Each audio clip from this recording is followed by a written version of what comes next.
యాకోబు రాసిన పత్రిక 4వ అధ్యాయము 1 నుంచి 6 వచనాలు చదువుకుందాం. యాకోబు రాసిన పత్రిక 4వ అధ్యాయము 1 నుంచి 6 వచనాలు చదువుకుందాం. మీలో యుద్ధములను పోరాటములను దేని నుండి కలుగుచున్నవి? మీ అవయములలో పోరాడు మీ భోగేచ్ఛల నుండియే కదా. మీరు ఆశించుచున్నారు గాని మీకు దొరుకుటలేదు. నరహత్య చేయుదురు, మత్సరపడుదురు గాని సంపాదించుకొనలేరు. పోట్లాడుదురు, యుద్ధము చేయుదురు గాని దేవుని అడుగునందున మీకేమీ దొరకదు. మీరు అడిగినను మీ భోగముల నిమిత్తము వినియోగించుటకై దురుద్దేశముతో అడుగుదురు గనుక మీకేమీ దొరుకుటలేదు. వ్యభిచారిణులారా, ఈ లోక స్నేహము దేవునితో వైరమని మీరు ఎరుగురా? కాబట్టి ఎవడు ఈ లోకముతో స్నేహము చేయగోరునో వాడు దేవునికి శత్రువగును. ఆయన మనయందు నివసింపజేసిన ఆత్మ మత్సర పడునంతగా అపేక్షించిన అను లేఖనము చెప్పునది వ్యర్థమని అనుకొనుచున్నారా? చాలు 6 వచనాలు కదా, 5 చదివాను. కాదు గాని ఆయన ఎక్కువ కృపనిచ్చును. అందుచేత దేవుడు అహంకారాలను ఎదిరించి దీనులకు కృప అనుగ్రహించిన లేఖనము చెప్పుచున్నది. చాలు. ఇక వాక్యాన్ని బట్టి దేవుడు మనతో మాట్లాడలాగా 2 చేతుల పైకి దేవునికి స్తోత్రం చెల్లిద్దాం. స్తోత్రం స్తోత్రం స్తోత్రం స్తోత్రం స్తోత్రం స్తోత్రం స్తోత్రం స్తోత్రం. ప్రార్థన. మహాపరిశుద్ధుడా, మహాగణుడా, నీకు వందనాలు. కృపను క్షేమను మాకు అనుగ్రహించిన విధానం బట్టి వందనాలు. ప్రాంతమ శరీరాలతో నీకు లొంగపరచుండగా ఒక నూతన కృప మాకు అనుగ్రహించి కృపలో భద్రపరిచి గొప్ప మహిమను కావలికి ఎస్సించండి. శక్తి చేత నువ్వు ప్రతిభను తాకి కృపలో భద్రపరిచి గొప్ప మహిమను కావలికి ఎస్సించమని కోరుచున్నాను. ప్రాంతమ శరీరంతో లొంగపరచుండగా ఒక నూతన కృప మాకు అనుగ్రహించండి. నేరుగా మాతో మాట్లాడి అక్కడికి హెచ్చరికండి. యేసు నమ్మడుచున్నాం తండ్రి, ఆమేన్. దేవునికి స్తోత్రం, దేవునికి మహిమ కలుగును గాక. యాకోబు రాసిన పత్రిక 4వ అధ్యాయం 1, 2 వచనాలు, 6 వచనాలు ఈ దినాన్న మనం చదువుకున్నాం. అయితే మొదటి వచనంలో యాకోబు గారు రాస్తున్నారు. ఎవరికి రాస్తున్నారు అంటే చెదిరిపోయిన ఇశ్రాయేలుకు కదా, 12 గోత్రముల వరకు రాస్తున్నాడు. దేవుని స్తోత్రం, హల్లెలూయా. ఎందుకు ఇక్కడ ఈ వాక్యము రాయబడింది? ఇప్పుడు చదువుకున్న ఇక మూలవాక్యములో ఇక్కడ వాక్యం చెప్పబడుతుంది, మీలో యుద్ధముల పోరాటములను దేని నుండి కలుగుచున్నవి అని రాస్తూ అంట. ఈ దినాన్న క్రైస్తవ లోకాన్ని ఏలుబడి చేస్తుంది యుద్ధాలు, పోరాటాలు. ఈ దినమే కాదు, కొత్త నిబంధన సంఘమే కాదు, అలనాడు అపోస్తులు కావచ్చు, లేకపోతే శిష్యులు కావచ్చు, 12 మంది శిష్యులు కావచ్చు కదా, ఇశ్రాయేలు కావచ్చు, అందరినీ కూడా ఏలుబడి చేసింది యుద్ధాలు, పోరాటాలే. ఇది దేని వల్ల కలుగుతుంది? ఎందుకంటే అవి రావడం వల్ల, యుద్ధము పోరాటము మన ఆత్మీయస్థితిలో రావడం వల్ల చాలామంది విశ్వాస జీవితంలో చెదిరిపోతున్నారు. ఇక్కడ యాకోబు రాసిన పత్రికలో చాలామంది బాహ్యంగా చెదిరిపోయారు. హల్లెలూయా. ఆయా ప్రాంతాలకు వెళ్ళిపోయారు అందరూ కూడా. అమ్మో, శోధన వచ్చింది, యుద్ధం వచ్చింది కాబట్టి ఆయా ప్రాంతాలకు వెళ్ళిపోవాలి, మనల్ని మనం కాపాడుకోవాలా. అయితే ఈ దినము శరీర సంబంధ యుద్ధం కాదు, శరీర సంబంధమైన పోరాటం కాదు. కానీ ఇక్కడ పరిశుద్ధాత్మ దేవుడు మాట్లాడుతున్న మాట ఏ యుద్ధాల గురించి ఇక్కడ మాట్లాడుతున్నాడు? ఆత్మ సంబంధమైన యుద్ధం గురించి. ఎస్, పాప సంబంధమైన యుద్ధం గురించి దేవుడు మాట్లాడుతున్నాడు. ఇక్కడ వాక్యం చెప్పబడుతుంది, చదవమా ఒకసారి. మీలో యుద్ధములను పోరాటములను దేని నుండి కలుగుచున్నవి? మీ అవయములలో పోరాడు మీ భోగేచ్ఛల నుండియే కదా. ఎందుకు ఈ మాట అన్నాడు? మన అవయముల్లో భోగేచ్ఛ ఉండడం వల్లంట ఏం జరుగుతుంది? యుద్ధములో, పోరాటంలో జరుగుతున్నాయి. నిండా క్రైస్తవులారా ఒక్కసారి గమనించండి. అందుకే 2వ వచనం అన్నాడు కదా, మీరు ఆశిస్తున్నారు కానీ మీకు ఏమీ కూడా దొరకట్లేదు. దేవుని స్తోత్రం, దేవునికి మహిమ కలుగును. భోగేచ్ఛ అంటే అర్థం ఏంటి? భోగం అంటే ఆశే కదా, కోరికే కదా, అంతే కదా. దేవుని కంటే సుఖానుభవము పొందుటే కదా భోగం. భోగేచ్ఛ అంటే అర్థం అంటే అతిగా ఆశపడడం. చెప్పండి, ఆశపడడం తప్పులేదు. దేవుని స్తోత్రం, హల్లెలూయా. అతిగా ఆశపడడం అంట. ఈ దినాన్న దేనికి యుద్ధాలు? మామూలు బాహ్యమైన యుద్ధాలు కూడా దేనికి వస్తున్నాయంటే దేనికి వస్తున్నాయి చెప్పండి? ఈ దినము ఈ పిల్ల అడుగుతుంది, లేదా నేను అడుగుతా, ఈ దినం నాకు ఐస్ క్రీము తినాలని ఆశ ఉంది, మంచిదే. కానీ రోజు నాకు ఐస్ క్రీమ్ తినాలని ఆశ ఉంటే భోగేచ్చ కదా. అంటే అతిగా ఆశపడము. ఇది ఎక్కడుందంట? మీ అవయవంలో ఉంది కాబట్టి మీకు పోరాటాలు వస్తున్నాయి. ఎస్, నిజమే. ఒక క్రైస్తవుడు లేకపోతే దేవుని రక్తంలో కడగబడిన వ్యక్తి ఏ విధంగా ఉండాలి అంటే, మీకు యుద్ధం వస్తుందా, పోరాటం వస్తుందా ఆత్మీయస్థితిలో? నిజమే, వస్తుందనియా. దేనివల్ల వస్తుంది? ఒక్కసారి మనం పరీక్ష చేసుకుంటే కదా, దేవుని దగ్గర నుంచి ఏది కూడా మనం పొందలేకపోతున్నాం. ఇది కావాలనుకుంటున్నాం కానీ దేవుని దగ్గర నుంచి ఒక నూతన కృప మనం పొందలేకపోతున్నాం. అందుకే వాక్యం చెప్పబడుతుంది, మీరు ఆశిస్తున్నారు కానీ మీరు ఏది కూడా దొరకట్లేదు. ఏం ఆశిస్తున్నాం చెప్పండి? ఏం ఆశిస్తున్నాం? ఏమేమి మనం ఆశించగలుగుతున్నావా? అయ్యా నీ పరిశుద్ధి నాకు అనుగ్రహించు, అయ్యా సమాధానం శాంతిని అనుగ్రహించు అని ఆశించగలిగితే అంట సమస్తమును దొరుకుతాయి. కానీ ఏది ఆశిస్తున్నావు? మనం అతిగా ఆశిస్తున్నావు దేన్నైనా. అందుకే మీ భోగేచ్ఛల వల్లే కదా మీ యుద్ధముల పోరాటములు, మీ భోగేచ్ఛల వల్లే కదా మీరు అతిగా ఆశపడటం వల్లే కదా. అవును కదా? దేవుని స్తోత్రం. నిజమే. మనం ఆదికాండంలో చదువుకుంటాం, తీయక్కలేదు. ఎవరిని జ్యేష్ఠత్వం అమ్ముకున్నాడు? ఏసావేనా? లేయా. కూర్చొని అలసిపోయి కూర్చొని కదా వంట చేస్తుంటే ఎర్ర కనబడిందంట, ఆశ కలిగింది కదా, ఆ ఎర్రటి కూర నాకు పెట్టవా అంటాడు. ఆశ కలిగింది. ఈయనేమంటాడు? నువ్వు తినాను పట్ల అయితే నీ జ్యేష్ఠత్వాన్ని నాకు ఇచ్చే. నీ ఎర్రటి కూర అది ఏం కూర అంటే చికెన్కాయ కూరట. లేయా. అది నూనెలో ఏగుతుంటే ఎర్ర కనిపించింది కదా. ఆశపడడం, తినడం అని ఆశపడడం మంచిదే, నేను కాదంట్లా. కానీ అతిగా ఆశపడము అది నీ ప్రాణం తెస్తుంది. అతిగా ఆశపడము నీ జీవితాన్ని ఏం చేస్తుంది? అది ఎలుబడి చేస్తుంది. సింపుల్గా అన్నాడు, ఇగో ఫోన్లే తీసుకో అనలా, అన్నదమ్ముడే నువ్వు తీసుకో అనలా. దేవుని స్తోత్రం. అయితే ఒక మాట తెలిసిపోయింది, వీడి చూపు తెలిసిపోయింది. అమ్మో అతిగా ఆశపడుతున్నాడు కూడా ఏది అడిగినా చేస్తాడు. దేవుని స్తోత్రం. ఆశపడితే ఒకవేళ మనం ఒక దాన్ని ఆశపడతామండి, ఆశపడిన తర్వాత దొరకకపోతే ఏం చేస్తాం? లివ్ ఇట్ అని దేవుని చిత్తం కాదేమో. క్రైస్తవుడికి లక్షణం చెప్తున్నా, కాదేమో. అమ్మో నాకు దేవా నీకు అదే కావాలంటే ఎస్ నాకు అదే కావాలి, దేవుని చిత్తం కాకపోయినా పర్లేదు అదే కావాలి అంటే పక్కన సాతానుడు ఏమంటాడా? అది నీకు ఇస్తా, దేవుడు నీకు ఎవరికైనా నీకు ఇస్తా, నీ ధ్యాసత్వం నాకు ఇచ్చే. అవునా? దీన్ని ఒకసారి ఆదికాండంలో ఉంటుంది అన్నమాట. ఆదికాండం 25వ అధ్యాయం అనుకుంటా.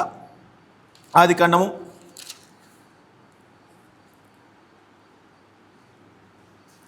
చదవగలం ఒకసారి. ఆదికాండం 25వ అధ్యాయం చూడము ఎక్కడ ఉందో. 25వ అధ్యాయం 29 నుంచి చదువు ఒకసారి, అర్థమవుతుంది. ఒకనాడు యాకోబు కలగూర వంటకం వండుకొని చుండగా ఏసావు అలసిన వాడే పొలములో నుండి వచ్చి, నేను అలసి ఉన్నాను, ఆ ఎర్రగానున్న దానిలో కొంచెం దయచేసి నాకు పెట్టుమని అడిగెను. అందుచేత అతని పేరు ఎదోము అనబడెను. అందుకు యాకోబు, నీ జ్యేష్ఠత్వము నేడు నాకిమ్మని అడుగుగా ఏసావు, నేను చావబోచున్నాను కదా, జ్యేష్ఠత్వం నాకెందుకనెను. ఏమన్నాడండి? పొలంలో అలసిపోయి వచ్చాడట. అలసిపోయి చచ్చిపోతాడా? ఈయన బాధ ఏంటంటే తిరిగి చచ్చిపోతాం అనుకున్నాడు. ఈయనేమనుకున్నాడు? పొలం తినడాన్ని పట్ల మీ తీర చూస్తే అది మాంసం కాదండి, ఏంటంటే కలగూరట. కలగూర అంటే అన్ని కూరగాయలు. మన ఆశ కూడా అలాగ. మన ఆశ ఏంటి? శాస్త్రమైన దాన్ని కోరం కదా. ఏది శ్రేష్టమైనవో తెలిసి కూడా శ్రేష్టం ఏది కాదో దానికి అతిగా ఆశపడతాం. నేను ఈయన అతిగా ఆశపడ్డాడు. ఆశపడితే ఈడేం క్యాష్ చేసుకున్నాడు. మన భాషలో ఏంటంటే క్యాష్ చేసుకున్నాడా? నీ జ్యేష్ఠత్వం ఇచ్చే, ఈ కూర పెడతా, తీసుకో జ్యేష్ఠత్వాన్ని, ఆ కూర మాత్రం పెట్టు. పూర్ణ అలాగనే ఇది ఏదైనా పరలోక నుంచి వచ్చిన కూర కాదు, కలగూర. అన్ని కూరగాయలు కలగూర అంటే అదే కదమ్మా. ఏంటంటే కలగూర దేనంటారు? అన్ని కూరగాయలు కలిపి ఉండే కూర, అన్నీ ఉంటాయి. దేవుని స్తోత్రం. హల్లెలూయా. ఆయన తెలుసు ఈ జ్యేష్ఠత్వం యొక్క విలువ ఏంటి అని తెలుసు కాబట్టి ఈ జ్యేష్ఠత్వం నాకు ఇచ్చే, నీకు కూర పెడతా అంటే ఇచ్చేసాడండి.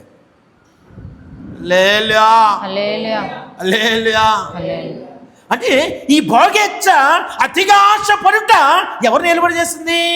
యాసవని నిలబడి చేసిందా? ఎక్కడ? అవయములలో నిలబడి చేసింది. ఎక్కడ? శరీరంలో కాదని అవయములలో. దేవుని స్తోత్రం. హల్లెలూయా. ఇందుకు అపోస్తలుడైన పౌలు గారు అంటారు, మనం చదువుకున్నాం ఇంతకుముందు, రోమీయులకు రాసిన పత్రిక 7వ అధ్యాయం 23వ వచనం ఒక మాట ఉంటుంది. రోమీయులకు రాసిన పత్రిక 7వ అధ్యాయం 23వ వచనం, వేరొక నియమము నా అవయవంలో ఉన్నట్టు నాకు కనబడుచున్నది. అపోస్తలుడైన పౌలు గారు ఏమన్నారని అంటే, అపోస్తలుడైన పౌలు గారు కూడా ఈ భోగేచ్ఛ అనబడే ఈ యొక్క నియమము కదా, వేరొక నియమము ఏలుబడి చేసిందా? దేవుని స్తోత్రం. ఏలుబడి చేసింది కాబట్టి ఆయన అన్నాడు, వేరే కొన్ని నియమము నా అవయవంలో ఉన్నట్టు నాకు కనబడింది. అది నా మనస్సునందున్న ధర్మశాస్త్రంతో పోరాడుచు నా అవయవంలో ఉన్న పాప నియమమునకు నన్ను చెరపట్టి లోపరుచుకొనుచున్నది. అవయవంలో పాప నియమం ఉందట. ఎక్కడుంది? అవయవంలో, బయట కదండి, అవయవంలో పాప నియమం ఉంది. దాన్ని ఏం చేస్తున్నదా? నన్ను చెరపట్టి లోపరుచుకొనుచున్నది లేలేయా అని గమనించాడు. యాసావు గమనించలేదు. దేవుని స్తోత్రం. ఇది కొత్త నిబంధన సంఘము గమనించగలుగుతుందా? అందుకంట దేవుని కంటే ఎక్కువ సుఖానుభవం గలవారంటే ప్రజలు ఈ దినాన్న. దేవుని స్తోత్రం. అందుకే దేవుని కంటే ఎక్కువ సుఖానుభవం కలవారుగా ఉన్నారు ప్రజలందరూ, సంఘం అంతా కూడా. అట్టి విధంగా ఉండొద్దు. ఎందుకో? అది భోగేచ్ఛ. అతిగా ఆశపడుట, అతిగా సుఖపడుట కదా, అంతే కదా. అతిగా భోజనం చేయుట, అది కూడా భోగేచ్ఛ కింద వస్తుంది. లేలేయా. అతిగా తిండి కోసం ఆశపడుట, తినడం ఆశ మంచిదే, కానీ అతిగా ఆశపడటము దేవుని స్తోత్రం. అది నేను బానిసత్వం చేస్తుంది. దేవుని దగ్గర నుంచి ఏ కృప అయితే పొందుకోబోతున్నావో ఆ కృపను నీ దగ్గర దూరం చేస్తుంది అది. హల్లెలూయా. ఎవరు తెలుసుకోలేకపోయారు? దానివల్ల అంట మానవుడికి, క్రైస్తవుడికి, ఈ లోకానికి పోరాటం వస్తుంది, యుద్ధం వస్తుంది. నీ ఇంట్లో గొడవలు అవుతున్నాయా? నీ ఇంట్లో సమాధానం లేదా? సంఘంలో సమాధానం లేదా? ఎందుకు వస్తుందంటే అమ్మ నా జీవితంలో, నా అవయవంలో భోగెచ్చ పనిచేస్తుంది. అందుకే దేవుని దగ్గర నుంచి కృపను పొందలేకపోతున్నాను. ఆశపడింది నేను పొందలేకపోయాను. అతిగా ఆశపడింది దానివల్ల నాకేమొస్తుంది? పాపం వస్తుంది, శాపం వస్తుంది. హల్లెలూయా. అందుకే దేవుడు ఏది మనకి ఇవ్వాలనుకున్నాడో దాని విషయంలో మనం సంతృప్తి పొందితే ఏముందరా? ఆశపడడం ఉంటుంది కదా. ఆశపడడం మంచిదే. దేని గురించి ఆశపడుతున్నాం? దేని గురించి ఆశపడుతున్నాం? హల్లెలూయా. గడి ఇద్దరేనా పరిశుద్ధాత్మ దేవుడు మాట్లాడుతున్నాడు. క్రైస్తవ విశ్వాసులు ఉన్నాము కదా. క్రైస్తవ విశ్వాసులు ఉన్నప్పుడు దేవుని దగ్గర నుంచి ఏదైతే పొందగోరుచున్నామో అది నువ్వు పొందగోరుచున్నావా? అది నీ దగ్గర దూరంగా వెళ్ళిపోతుందా? వెళ్ళిపోయిన కారణం ఏంటి? కృప పొందలేకపోతున్నాం, పరిశుద్ధత పొందలేకపోతున్నాం. ఏదైతే కోరుకుంటున్నామో దేవుడు మన జీవితంలో ఏదైతే కోరుకుంటున్నాడో, మనం ఏదైతే కోరుకుంటున్నామో అది క్రైస్తవుడికి ఇదేనా రాలేకపోతుంది. నిజమే. అందుకే ఏసావు ఏమైపోయాడు? జాసత్వం అమ్ముకున్నాడు. జాసత్వం ఏలుబడి, జాసత్వము ఎవరికి వెళ్ళిపోయింది? ఎవరైతే కలగోరిచ్చాడో వాడికి వెళ్ళిపోయింది జాసత్వం. దేవునికి స్తోత్రం. హల్లెలూయా. అంటే దాన్ని బట్టి ఏసావు శపించబడ్డా? దేవునికి స్తోత్రం. నిజమే. అందుకే పరిశుద్ధాత్మ దేవుడు ప్రేమించి మాట్లాడుతున్నమాట నిజమే. దాని యుద్ధాలు దేనికి వస్తున్నాయి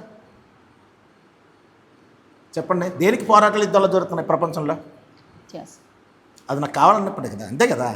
కావాలంటే పర్లేదు, ఎలాగంతని జయించాలనుకుంటే యుద్ధం వస్తుంది. దేవుని స్తోత్రం. కానీ మన యుద్ధం, మన పోరాటం చెప్పండి. అయ్యా ఎలాగైనా నీ పరిశుద్ధిని సంపాదించాలని అని పోరాడగలుగుతున్నావా అంటే ఆ పోరాటం క్రైస్తవులు లేదండి. అయ్యా ఎలాగైనా సంఘానికి నేను ఈ దినము ఆరాధనకి వెళ్ళను, నా పోరాటం ఏ క్రైస్తవుడికి లేదో. దేవుని స్తోత్రం. అందుకే ఆశపడుతున్నాం కానీ ఏమి మనకి రెండవచ్చు అదే కదా ఉంది. మీరు ఆశించున్నారు కానీ మీకు దొరకటలేదు. నరహత్య చేయుదురు, మత్సరపడుదురు గాని సంపాదించుకొనలేరు. ఏంటి? ఏం సంపాదించుకోలేరు? ఏం సంపాదించుకోలేరు? ఏం కావాలో నీకు అది నువ్వు చెప్పండి. నీకేం కావాలది సంపాదించలేకపోతున్నావు. ఏం కావాలి మనకి చెప్పండి? ఏం కావాలా? అందుకన్నా ఏ క్రైస్తవుడా నీకు కావాల్సింది నీకు దొరుకుతుందా లేదా? బాహ్యంగా ఆత్మ సంబంధమైన దొరుకుతుందా? దొరకదండి. అది అన్నాడు. నేరుగా నన్ను అడగండి. మీరు నరహత్య చేసినా దొరకదు, మత్సరపడదురు కానీ మీరు మత్సరపడినా దొరకదు. మీరు ఏ విధంగా దొరకదు. ఎందుకు? మీరు నన్ను రూఢిగా అడగట్లేదు. 3వ వచనంలో అంటాడు, అంతే కదా. 3వ వచనం చదవ. మీరు అడిగినను మీ భోగముల నిమిత్తము వినియోగించుటకై. మనం దేన్ని అడుగుతామంట? భోగముల నిమిత్తము వినియోగించుటకై దురుద్దేశముతో అడుగుదురు గనుక మీకేమీ దొరకటలేదు. హల్లెలూయా హల్లెలూయా. దేవుని స్తోత్రం. మన భోగాల నిమిత్తం అడుగుతామంట. భోగం అంటే సుఖము. దేవుని స్తోత్రం. భోగేచ్చంటే అతి సుఖము. దేవుని స్తోత్రం. నిజమే. అతిగా ఆశపడుట, అతిగా కోరికలు ఉండుట. అందుకే మనకేమి కూడా క్రైస్తవ జీవితంలో ఏమీ దొరకట్లేదు. ఏం దొరుకుతుంది చెప్పండి? దొరికింది ఏదైనా? క్రైస్తవ జీవితంలో ఏం దొరికిందంటే అని అప్పులు దొరికాయి అన్నారు చాలామంది అందరు కదా. క్రైస్తవ జీవితంలో ఏం దొరికింది అంటే చెప్పండి, ఎవరు సాక్ష్యం చెప్పగలరా? దేవుని స్తోత్రం. అతిగా ఆశపడటం వల్లంట ఏం దొరుకుద్ది? పోరాటము, యుద్ధము తప్ప వేరోటి క్రైస్తవుడు నీకు దొరకట్లేదు. ఎందుకు దొరకట్లేదు? గమనించలేకపోతున్నాం. దేవుడిని నమ్ముకున్నాము. అపొస్తలుడైన పౌలు అన్నట్టుగా కదా, నా అవయవంలో ఒక పాప నేమ్ ఉంది కదా, వేరొక నేమ్ ఉంది. ఆ నియమము ఏం చేస్తుందంట? అది నా మనస్సునందున ధర్మశాస్త్రముతో పోరాడుతూ నా అవయవంలో ఉన్న పాప నియమమునకు నన్ను చెరపట్టి లోపరుచుకున్నది. హల్లెలూయా. అందుకే పరిశుద్ధాత్మ దేవుడి దగ్గర మాట్లాడుచున్నాడు. నిజమే. క్రైస్తవ జీవితంలో ఏం పొందాలనుకున్నావు అది ఈ దినాన్ని పొందలేకపోతున్నావు. నిజమే. ఈ దినాన యుద్ధం వస్తుంది, పోరాటం వస్తుంది, గలిబిలి వస్తుంది. దేని కొరకు వస్తుంది చెప్పండి? దేని కొరకు వస్తుంది మన జీవితంలో గలిబిళ్ళు, పోరాటాలు? ఆశపడ్డాం, దొరకపోతే కోపం వస్తుందా? ఏడుపు వస్తుందా? ఆశపడి దొరకపోతే ఏమవుద్దండి?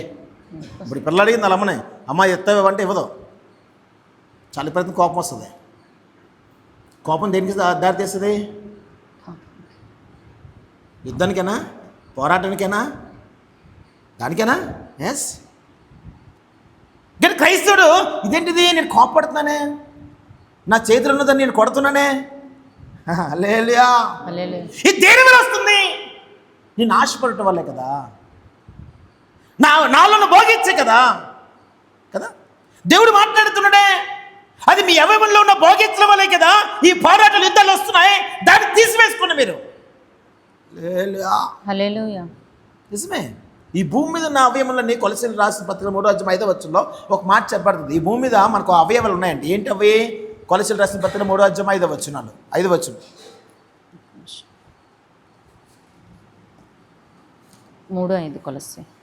కొలసీలు 3:5. కావున భూమి మీద ఉన్న మీ అవయవములను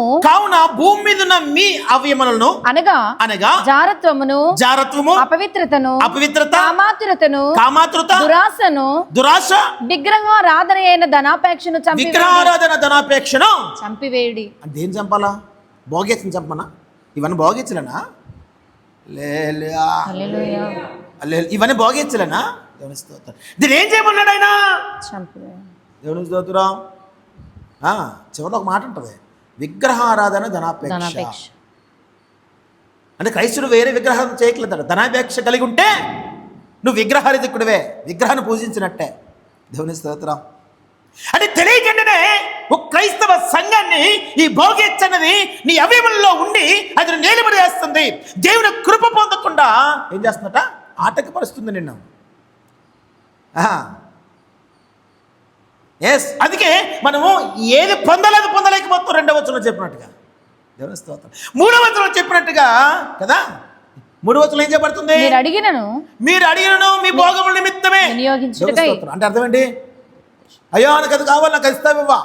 చెప్పండి, నాకు కావాలి, అది ఇస్తావా? దేవుని స్తోత్రం. దేవునికి మహిమ కలుగును గాక. ఏది కావాలి మనకి? దేవుడు ఇది నీకు మంచిది అంటే ఒకటి, అంతే కదా? అవునా? దేవుని స్తోత్రం. దానివల్ల అంట ఏది మంచిది కాదో దాని గురించి మనం ప్రార్థన చేస్తున్నాం. ఇది నాన్న అని ధనం సంపాదించడం మంచిది కాదా? లేలుగా. మంచిది కాదా? ధనం సంపాదించడం మంచిది కాదా? చెప్పండి. ధనం మీద ఆశపడటం మంచిది కదా. దాని గురించి కదా వ్యాపారాలు చేస్తున్నాం, దాని గురించి ఉద్యోగాలు చేస్తున్నాం కదా. మంచిదేనమ్మా సిస్టర్. మరి దానికి పోషించబడతాం కదండి. మంచిది, ఆశపడటం మంచిది, దేవుని స్తోత్రం కదా. కానీ ఈ ధనం అంట కదా విగ్రహారాధన కింద, అది ధనాపేక్ష విగ్రహారాధను చంపివేయడి అంటున్నాడు. హల్లెలూయా, హల్లెలూయా, హల్లెలూయా, దేవుని స్తోత్రం. అంటే ధనం మీద అపేక్ష ఏం చేయకూడదు. ధన సంపాదన మంచిదే, బతకాలి కాబట్టి. ధనం మీద అపేక్ష ఉంటే అది విగ్రహారాధన అయిపోద్దంట. నువ్వు విగ్రహారాధనకి వెళ్ళి విగ్రహం ముందు దండం పెట్టక్కర్లేదో. మరి ఈ దినాన్న ధనాపేక్ష క్రైస్తవులంతా విగ్రహారాధన చేస్తున్నట్టేనా? ఇది ఒక భోగేచ్చే కదా. భోగేచ్చనా? భోగేచ్చ కాదా? అది ఎక్కడుంది? మీ అవయములలో ఉండి అది నీతో పోరాడుతుంది. దేవుని స్తోత్రం. దేవుని కృప పొందకుండా అది నీతో పోరాడుతుంది. ఎస్, మనం అడుగుతున్నాం కానీ భోగం నిమిత్తం అడుగుతున్నాం కాబట్టి ఏది మనం పొందలేకపోతున్నాం. దేవుని స్తోత్రం. దేవునికి మహిమ కలుగుగాక. నిజమే, ఇదన్నీ పరిశుద్ధాత్మ దేవుడు ప్రేమించి మాట్లాడుతున్నమాట. దాన్ని చంపగలుగుతున్నామా? దేన్ని చంపుతున్నాం? ఆత్మను చంపేసుకుంటున్నాం కదా. అంతే కదా, నిజమే, ఆత్మను చంపేసుకుంటున్నాం. ఈ దరిద్రమైన అవయవాల్ని చంపలేకపోతున్నాం. ఇవన్నీ భోగేచ్చలంట. అంటే అతిగా ఆశపడుట. దేవుని స్తోత్రం. దేవునికి మహిమ కలుగుగాక. ఇదని పరిశుద్ధాత్మ దేవుడు మాట్లాడుతున్నాడు.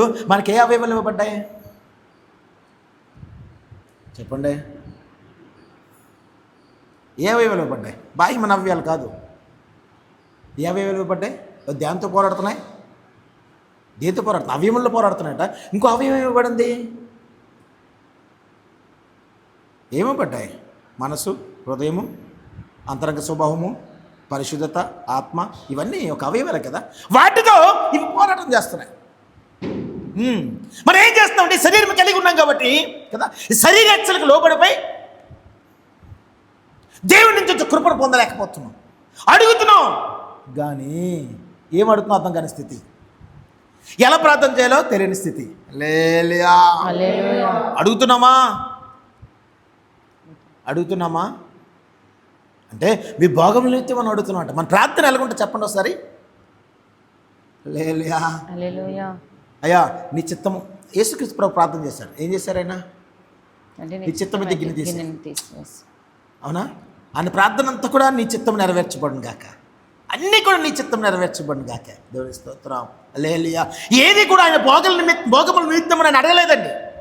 ఇక్కడ ఈ దినాన్ని క్రైస్తవం ఏమడుగుతుంది? ఆల్రెడీ ఏం చేస్తే అవయములో ఉండి నిన్ను అడిగిస్తుంది. అది రావట్లేదు. మొదటి దేవుని మీద కోపము, తర్వాత దేవుని దాసు మీద కోపము, తర్వాత దేవుని స్తోత్రం, తర్వాత ఎవరి మీదండి? అందుకే మనలో మనకే అంట ఒక యుద్ధమే చెలరేగుతుంది. ఓహో, అద్భుతమైన పోరాటమే ఉంది. దేవుని స్తోత్రం. ఇది దేని వల్ల వస్తుంది? ఎప్పుడైనా గృహాల్లో సమాధానం లేనప్పుడు అమ్మో ఈ యుద్ధం దేనికి వచ్చింది, పోరాటం దేనికి వచ్చింది ఆలోచించారా? ఆలోచించారా?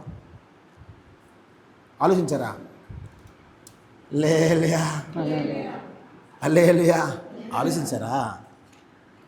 దేవునికి స్తోత్రం. దేవునికి మహిమ కలుగును గాక. ఒక 5 సంవత్సరాల క్రితం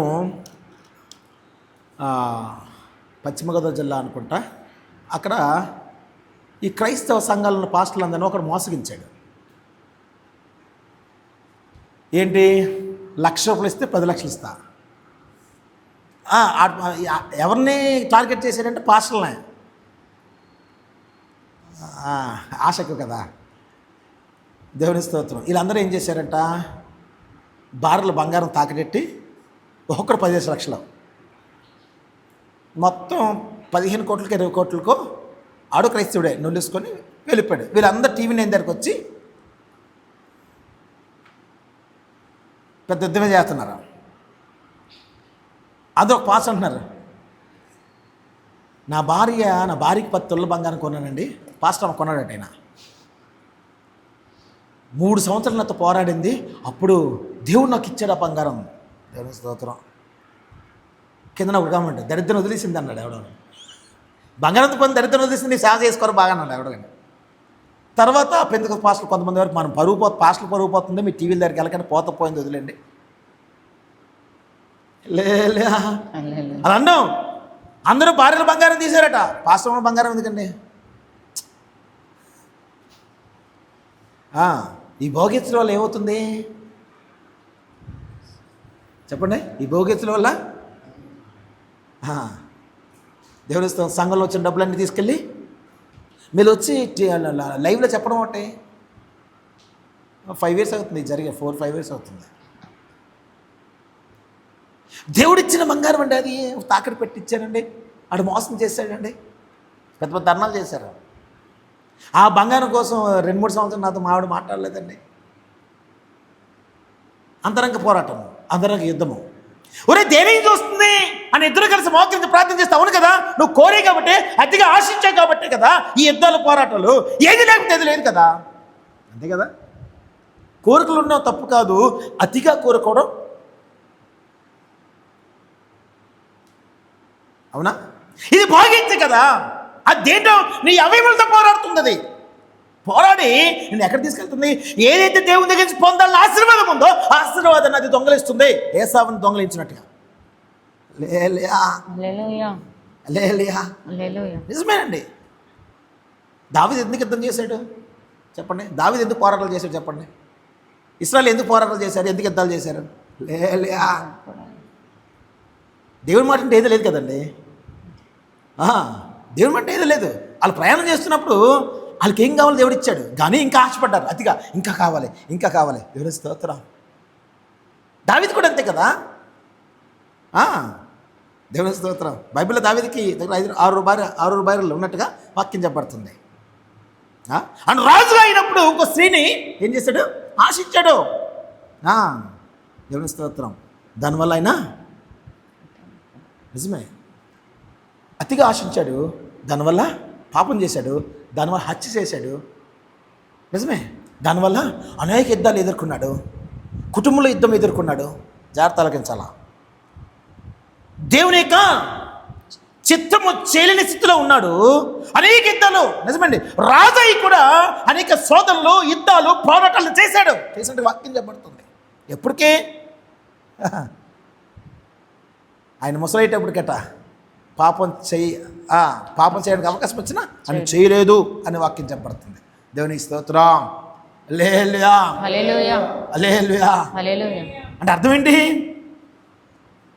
సంపాదించు పర్లేదు, అతి అయితే అది భోగేచ్చ. అందుకే మీ భాగాల నిమిత్తం మీరు అడుగుతున్నారు, అందుకే నేను ఇవ్వట్లేదు మీకు. మరి దేని నిమిత్తం అడగాలి? అసలు అడగక్కర్లేదా? అడగక్కర్లేదా? మొదటి దేన్ని అడగమన్నాడు ఆయన? నీతిని రాజ్యం. అంటే దానికి అర్థం ఏంటి? అయ్యా నా సంగతి నీకు తెలుసు కదా, నా సమస్తము నువ్వు ఎరుగును కాబట్టి కదా, నీ నీతిని రాజ్యాన్ని ఎరిగే కృప నాకు అనుగ్రహించు. నీతిని రాజ్యాన్ని ఎరిగే కృప అనుగ్రహించండి. మనమేం అడుగుతున్నాం? అయ్యా నా లోపాన్ని నేను కనుగొని కృప నాకు అనుగ్రహించు. అపొస్తలుడు పౌలు గారు అంటాడు కదా, వేరే నేమ్ ఉంది, అది కనుగొన్నాడు. ఆ వేరే నేమాన్ని దాన్ని మనం కనుగొనగలుగుతున్నామా అంటే లేదా. నేనంట దేవుని దగ్గర నుంచి అడిగింది ఏదైనా పొందుకున్నాం ఒకటేనా చెప్పండి? పొందుకున్నామా లేదా? దేవుడు మనకు అనుగ్రహించాడా లేదా? ఏదైనా ఇచ్చాడా లేదా? దేవుని స్తోత్రం. హల్లెలూయా హల్లెలూయా. ఇచ్చాడా? దేవునికి స్తోత్రం. దేవునికి మహిమ కలుగును గాక. ఇచ్చాడు లేదా? పొందుకున్నారా లేదా? ఏం పొందుకున్నారు చెప్పండి? ఏం పొందుకున్నారు? మాట్లాడితే పరిశుద్ధాత్మ పొందుకున్నామయ్యా చెప్పండి. అది తప్ప ఇంకేం పొందుకోలేకపోయాడు పెంతెకొస్తు క్రైస్తవుడు. అదేనా ఉందో లేదో తెలియదు, అలవాటైన భాషలో. అదేనా ఆత్మ ఉందో లేదో తెలియదు. ఎందుకు చెప్పండి? అలవాటైన భాషలో ఎందుకు ఆత్మ ఉందో లేదో తెలియదు అంటున్నాను. ఆత్మ ఉంటే అపొస్తలుడు పౌలు గారిలాగా ఈ భోగేచ్ఛ నాలో పనిచేస్తుంది, ఈ అతి ఆశ నాలో పనిచేస్తుంది, ఈ కోరిక నాలో పనిచేస్తుంది. ఇది నాకు దేవుని దగ్గర వచ్చి మేలుని ఏవి కూడా రాకనే చేస్తుంది అని దాన్ని తీసివేస్తామంట. ఆత్మ యొక్క లక్షణం అది. అవునా? ఆత్మ లక్షణం ఏంటి? కోపం రాదు. ఆత్మ లక్షణం ఏంటి? వ్యసన పడదు. ఆత్మ లక్షణం ఏంటి? మత్సర పడదు. ఆత్మ లక్షణం ఏంటి చెప్పండి? తొందరగా కోప్పడదంట. ఆత్మ లక్షణం ఏంటి? ఎవడి మీద చెయ్య ఎత్తుదా? ఆత్మ లక్షణం ఏంటి? హల్లెలూయా, హల్లెలూయా, హల్లెలూయా. ఎస్, అందుకే అన్నా ఆత్మ ఉందా లేదా? అందుకే అన్నా ఏమో మనకు దొరికింది అంటే అటువంటి ఆత్మ దొరకాల, కానీ దొరకట్లేదు. ఏదో ఇప్పుడే పొందాం ఆత్మ, భాష మాట్లాడుతున్నాం, మంచిదే మాట్లాడండి, కాదంటే. అందుకే గళితీయులకు రాసిన పత్రికలో ఒక మాట ఉంటుంది, 5వ అధ్యాయం 15, 16, 17 వచనం చదవండి. 5 గళితీయులకు రాసిన పత్రిక 5వ అధ్యాయము, గళితీయులకు రాసిన పత్రిక 5వ అధ్యాయము 15, 16, 17 వచనాలు వరకు చదువు. అయితే మీరు ఒకరినొకడు ఖర్చుకొని భక్షించిన ఎడల, ఒకరు ఖర్చుకొని భక్షించిన ఎడల మీరు ఒకని వలన ఒకడు బొత్తిగా నశించిపోదురేమో అని చూచుకొనుడి. ఎందుకు ఆ మాట అంటున్నాడు 15వ వచనంలో? చెప్పండి. ఈ ఖర్చుకోవడం ఏ ఆత్మ? చెప్పండి. ఈ ఖర్చుకోవడం ఏ ఆత్మ? ఒకరినొకరు భక్షించుకోవడం ఏ ఆత్మ? మాత్రసమ్మ ఏ ఆత్మ? గోపి ఏ ఆత్మ ఇది? అంటే ఇది కూడా మీ అవయముల్లో భోగేచ్చా దానివల్ల వస్తుందా? ఒకరు ఖర్చుకునే ఆత్మ ఎక్కడుంది అది? ఇవన్నీ బైబిల్లో ఉన్నవే. హల్లెలూయా, హల్లెలూయా. అంటే ఒకరినొకరు భక్షించుకునే ఆత్మ ఎందుకు చెప్పండి? దేవుని స్తోత్రం. ఇది ఏ ఆత్మ అండి? మన గృహాల్లో ఒకరు భక్షించుకునే ఆత్మ ఉందా లేదా? ఒకరు ఖర్చుకునే ఆత్మ ఉందా? ఖర్చుకునే ఆత్మ అండి, అర్థం లేదా? లేలియా, తలబాగెత్తండి. కుక్కలు ఖర్చుకుంటాయి కదా, ఉందా? అర్థమా లేదా? ఇంకా అర్థమేంటి చెప్పాలా? కుక్కలు ఖర్చుకుంటూ చూసారు ఎప్పుడైనా? సేమ్ అదే సిచ్యువేషన్ మన గృహంలో లేదా? కుక్కల్లో ఖర్చుకోవట్లేదా? దేవుని స్తోత్రం. ఖర్చుకోవడం అర్థం ఏంటి? నువ్వు మీ ఆవిని కావడం, మీ ఆవిని నిన్ను కావడం కాదు. దేవుని స్తోత్రం. సమాధానం లేని స్థితి ఉంటే ఖర్చుకోవడమే, అంతే కదా? సమాధానం లేని స్థితి ఉంటే కుక్కలతో పోల్చాడు. ఆత్మ గృహంలో ఉన్నట్టే. అమ్మో, ఈ ఆత్మ నాలో ఉంది, గృహంలో ఉంది. ఒకరు కలిసికోవడం అర్థం కొట్టేసుకోవడం అండి. కలిసికోవడం అర్థం ఏంటి? గొడవలు ఆడుకోవడం అండి. చిన్న దీనికోసం దేవుని స్తోత్రం. ఇంత తీర ఏటంటే ఏదో ఉండదు అక్కడ. కుక్కలకు కూడా ఏముండదు. కుక్కలు పైన కరుచుకుంటాయి కదా. ఏట్ల గొడవ అంటే ఏ కుక్కకి గొడవ ఉండదు. ముందు రెండు ఊయిని అరుచుకుంటే ఒక్కసారి కలవడిపోతాయి రెండు. ఏంటంటే వాటికి ఏ గొడవ ఉండదండి. కరుచుకోవడం గొడవ ఒకటే. అది కుక్క ఆత్మ. లేలయ్య, క్రైస్తవులో పనిచేస్తుంది. దేవుని స్తోత్రం. సంఘంలో పనిచేస్తుంది, కుటుంబంలో పనిచేస్తుంది, ఆత్మ పొందుకున్న సంఘంలో కూడా పనిచేస్తుంది. దేవుని స్తోత్రం. దేవునికి మహిమ కలుగును గాక. నిజమేనండి. ఒక సంఘంలో ఇదేంటిది, ఈ సంఘంలో కూడా ఎలా ఉంటాయంటే పరిశుద్ధులు కలిసేసుకోవచ్చట, పరిశుద్ధులు కొట్టించుకోవచ్చట, పాస్టర్లు తిట్టించుకోవచ్చట. నిజమే. ఎక్కడుంది బైబిల్లోని? పరిశుద్ధులు కొట్టించుకోవచ్చు, కలిసేసుకోవచ్చట, వాళ్ళు బూతులు మాట్లాడేసుకోవచ్చట. పర్లేదు, ఎందుకంటే దేవుడు నిన్ను క్షమించను గాక, నన్ను క్షమించను గాక. మనందరం పరిశుద్ధులం కాబట్టి పరిశుద్ధ సమాజం అంతా కూడా కుక్కల సమాజంలో కలిసేసుకోవచ్చు. దేవునికి స్తోత్రం. లేలూయా. అందుకే అన్నాడు, చదువు. అయితే మీరు ఒకరినొకడు ఖర్చుకొని భక్షించిన ఎడల మీరు ఒకని వలన ఒకడు బొత్తిగా నశించిపోదురేమో చూసుకొనుడి. నేను చెప్పినది ఏమనగా ఆత్మానుసారంగా నడుచుకొనుడి, అప్పుడు మీరు శరీరేచ్ఛను నెరవేర్చరు. లేలూయా. ఎందుకు మాట అంటున్నాడు? శరీరేచ్ఛలు ఏముంది? శరీరంలో ఏమున్నాయి? అవయములు ఏమున్నాయి? ఈ భోగేచ్ఛలు ఉన్నాయని వాక్యం చెప్పబడుతుంది కదా. అంటే ఈ భోగేచ్ఛలు నెరవేర్చుకొని ఉండాలంటే ఆత్మానుసారం క్రైస్తవుడు నడవగలిగితే కదా. అవును కదా. కానీ ఆత్మానుసారంగా నడుస్తున్నామంటే ఏ ఆత్మ క్రైస్తవులు క్రియ చేస్తుందో తెలియట్లేదు. చెప్పండి, నిజం చెప్పండి. దేవుని స్తోత్రం. లే ఏ ఆత్మ క్రియ చేస్తుంది? ఏ ఆత్మ అండి? లేలుయా. చదవమ్మా. శరీరం ఆత్మకును ఆత్మ శరీరమునకు విరోధముగా అపేక్షించును. ఎందుకు ఆ మాట అన్నాడు? శరీరం ఆత్మకును, ఆత్మ శరీరమునకు విరోధముగా అపేక్షించును. ఎందుకు అపేక్షిస్తుంది? లేలయా, ఆత్మ వేరే శరీరం వేరే, కానీ పరలోక రాజ్యం వెళ్ళే వరకు ఈ మూడు కలిసి ఉండాలా. ఏవి? ప్రాణము, శరీరము, ఆత్మ. దేవుని స్తోత్రం. అందులోనే నువ్వు జయం పొందాలా, అందులోనే ఈ భోగేచ్ఛలను జయించాలా. దేవుని స్తోత్రం. చనిపోయేంత వరకు అండి. ఇదేంటిది మానవ జీవితంలో? నిజమే, ఆత్మ ఎప్పుడు సిద్ధమే, కానీ శరీరము సిద్ధం కాదు. శరీర కోరికలు వేరే, ఆత్మ కోరికలు వేరే. లేలుయా, లేలుయా. శరీర కోరికలు ఏంటి? అతిగా ఆశపడుట. శరీర కోరికలు ఏంటి? చెప్పండి చెప్పండి. లేలుయా, లేలుయా. మేము ఒక గ్రామంలో ఉన్నప్పుడు ఒక సంఘానికి వెళ్ళేవారు. వెళ్ళినప్పుడు అప్పుడు ఇంకా సేవకు రాలేదు. ఆ కుటుంబాన్ని పాస్టర్ అమ్మ గారిని కుటుంబాన్ని పిలిచి భోజనానికి ఆహ్వానించాం. మంచిగా అమ్మ బాగా వంట చేస్తుంది కాబట్టి మంచిగా వంట చేసి పెడితే ఆయన మంచి భోజనం పెట్టారు అమ్మ, మీరు ఆశీర్వదించబడును గాక అన్నారు. ఓకే, మంచిది. సంఘంలోకి వెళ్ళింది అది కూడా మేషారు మంచి భోజనం పెట్టారు నాకు. దేవుని స్తోత్రం. మీ పెట్టేదానికన్నా మంచి భోజనం తింటాడు ఆయన. హల్లెలూయా, హల్లెలూయా. నిజమే. ఏడా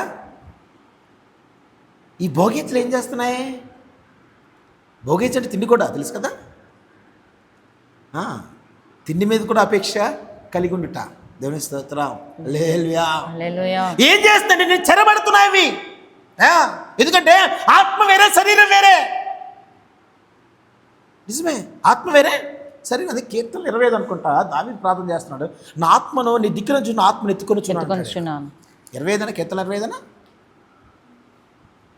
25:1. యెహోవా నీ దిక్కునకు చూచి నా ఆత్మను ఎత్తుకొనిచున్నాను మాట అన్నాడు. లేలయా, ఆయన చేశాడండి పని. ఏంటి? అమ్మో, శరీరంలో ఈ భోగేత్తులు ఉన్నాయి కాబట్టి ఈ భోగేత్తుల శరీరాన్ని ఆత్మను వేరు చేస్తాడు. ఏంటడా? ఇగో ఇది శరీరములో ఉన్న నీరు, ప్రాణము. ఇది ఆత్మ. దీన్ని ఏం చేశాడు? వేరు చేస్తాడు. ఇప్పుడు ఈ రెండు పక్క వస్తాయి. ఇది దీని మీద ఎలుబడి చేస్తుందా? ఇది దీని మీద ఎలుబడి చేస్తుందా? చేయని అర్థం. దీని మీద మూత పెడితేనే ఎలుబడి చేస్తుంది. అంతే కదా. దావీదు ఏం చేశాడు? అందుకంట పాత నిబంధనలు దావీదు లాంటి భక్తులే కదా ప్రాణము శరీరాన్ని పక్కన పెట్టి ఆత్మను ఒకదాన్ని పైకెత్తుతున్నాడు. దానికి దీనికి సంబంధం లేదు. ఎందుకో? దేవుని స్తోత్రం. ఆయన తెలుసుకున్నాడు. నిజమే, అయ్యా ఇగో ఈ ప్రాణము శరీరాన్ని ఏం చేయాలా? నేను వేరు చేయాలా, ఆత్మను వేరు చేయాలా. అందుకే ఈ శరీరానికి ఆత్మకు రెండు 17 అదే కదా. గలతీయులు 5:17 శరీరం ఆత్మకును, ఆత్మ శరీరమునకు విరోధముగా అపేక్షించును. ఇది పోరాటమేనా? దేవుని స్తోత్రం. ఈ రెండిటి విరోధం అంట. ప్రాణానికి, ఆత్మకి శరీరానికి, శరీరానికి ఆత్మకు విరోధంగా అపేక్షిస్తుందట. ఈ రెండింటికి కూడా పోరాటం ఉంటే ఉంటుంది. దేవుని స్తోత్రం. అందుకే ఎందుకు ఈ పోరాటం దావీదు ఏం చేసినట్టు దీన్ని తీసి వేరు చేస్తాడు. ఈ మోతం తీసినట్టుగా ఆత్మను నీ దిక్కునకు చూసి ఎత్తుకొనిచున్నానయ్యా. హల్లెలూయా, హల్లెలూయా. అంటే ఇంకే ప్రాణము శరీరంతో సంబంధం లేదో, ఈ భోగిస్తుతో ఆత్మకి సంబంధం లేదో కదా. నువ్వు ఏమి ఇవ్వగొరుచున్నావో ఆత్మకి ఇచ్చే.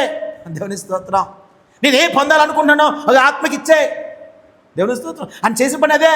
అందుకే అన్నాను కదా, పాపం చేసినా కూడా ఆయన కార్చిన కన్నీరుకి దేవుని స్తోత్రం ఆత్మ ఎత్తుకున్నాడు కాబట్టి ఒక నూతన కృప దావీదు దొరికింది. ఈ దిన సంఘానికి దొరకట్లా. హల్లెలూయా, హల్లెలూయా. దేవుని స్తోత్రం. దేవునికి మహిమ కలిగి ఉన్నాయి. ఇదని పరిశుద్ధాత్మ దేవుడు ప్రేమించి మాట్లాడుతున్నమాట. మనకు దొరికిందా అంటే దావీదు దొరికింది. ఆత్మను ఎత్తుకొనిచున్నాడు కాబట్టి మనం కూడా ఆత్మను ఎత్తుకున్నట్లయితే, ఎందుకంటే శరీరానికి ఆత్మకు రెండింటికి విరోధమే. యుద్ధం జరుగుతుంది. ఎప్పుడున్నో జరుగుతుందా యుద్ధం? జరుగుతుందా యుద్ధం? జరుగుతుందా యుద్ధం? జరుగుతుందమ్మా. ఆత్మకు శరీరానికి యుద్ధం జరుగుతుందా లేదా? పోరాటం జరుగుతుందా లేదా? లేదు. ఎప్పుడు జరుగుద్ది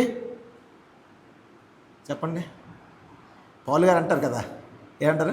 నేను మంచి చేయాలనుకుంటున్నాను, ఆత్మ మంచి చేయాలనుకుంటుందట, కానీ శరీరము నువ్వు చేయకో. ఆత్మ అనుకుంటుందట తెల్లవారు 3 గంటలకు ప్రార్థన చేయాలని, శరీరము కొంచెం పడుకో లెక్క ఈరోజు. ఎందుకు? శరీరం వేరే, రెండింటికి ఎప్పుడు యుద్ధమే. దేవుని స్తోత్రం. ఆత్మ అనుకుంటుంటుంది, అమ్మో ఈరోజు 2 గంటలకు ప్రార్థన చేశారా, కానీ శరీరము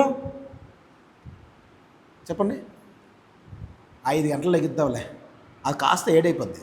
దేవునికి స్తోత్రం. హల్లెలూయా. హల్లెలూయా. ఈ రెండింటికి ఎప్పుడు కూడా యుద్ధమే. ఎవరికి యుద్ధం ఉండదు చెప్పండి? ఈ భోగేచ్ఛల నుంచి ఆత్మను వేరు చేసి, ఈ భోగేచ్ఛల నుంచి ఆత్మను వేరు చేస్తే నువ్వేది తగ్గుతున్నావో దేవుడిని కాదు అనుకరించగలరు. అంతేనా? హల్లెలూయా. హల్లెలూయా. అందుకే 17 వచనం, గలతీయులు 5:17. శరీరం ఆత్మకును, ఆత్మ శరీరముకు విరోధంగా అపేక్షించును, ఇవి ఒకదానికొకటి వ్యతిరేకముగా ఉన్నవి గనుక మీరేవి చేయ నిశ్చయింతురో వాటిని చేయకుందురు. ఏ వ్యతిరేకం ఉన్నాయి? శరీరం ఆత్మ. చెప్పండి, ఏ వ్యతిరేకం ఉన్నాయి? శరీరం ఆత్మ. శరీరము ఆత్మకును ఒకదానికొకటి వ్యతిరేకముగా ఉన్నవి గనుక. ఎందుకు వ్యతిరేకం ఉండే? 2 కలిసి ఉండాలి కదా, 3 ఉంటాయి కదా పరలోక రాజ్యం వెళ్ళాలి. లేలియా. అలే ఇది పౌలు గారు రాస్తున్నారు. పౌలు గారు రాసినవన్నీ కూడా ఆయన స్వయంగా అనుభవించి ఆయన మాట్లాడుతున్నమాట.